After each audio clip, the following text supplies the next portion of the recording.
বায়ন ডাঙৰীয়া আৰু আজি জীৱনজোৰা সাধনা বঁটাৰে আৰু অসম চৰকাৰৰ অসম বৈভৱ বঁটাৰে সন্মানিত হোৱা শ্ৰদ্ধেয় কৃষ্ণ ৰয় ডাঙৰীয়া, মঞ্চত উপবিষ্ট সম্বৰ্ধিত ব্যক্তিসকল,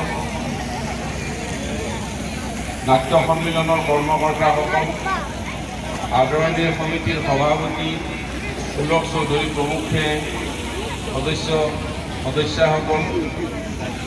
কৰ্মকৰ্তাসকল, মোৰ সন্মুখত থকা সমবেত ৰাইজ, সাংবাদিক বন্ধুসকল,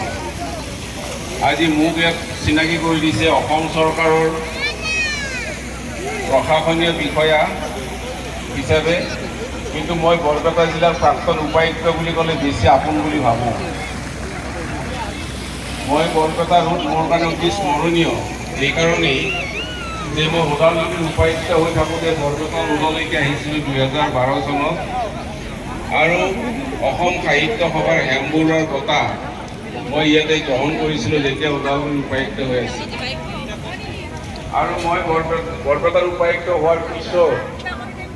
ইয়াতে অসম সাহিত্য সভাৰ পূৰ্ণাংগ কাৰ্যনিৰ্বাহক সভা হৈছিল, আৰু সেই সভাতে নতুন সভাপতি ডক্টৰ পৰমানন্দ ৰাজবংশী আৰু সম্পাদক সুনীল ৰাষ্ট্ৰ নিৰ্বাচিত হৈছিল,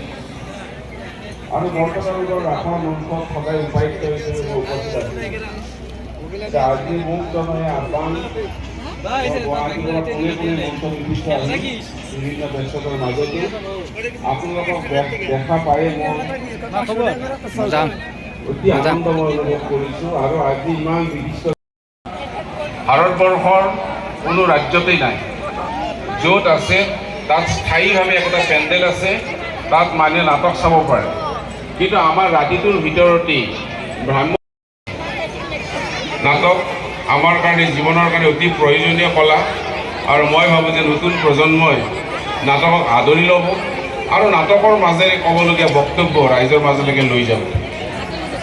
আজি বৰপেটা ৰোডৰ নাটশালাৰ স্মৃতিগ্ৰন্থ সভাপতি হিতেশ দাস আৰু সম্পাদকদ্বয় ধ্ৰুৱজ্যোতি নাথ আৰু ৰূপঞ্জিত দাসৰ সম্পাদনত এই স্মৃতিগ্ৰন্থ আজি মোক উন্মোচন কৰিবৰ কাৰণে সুযোগ তেওঁলোকে দিছে। সুন্দৰ ফটোগ্ৰাফেৰে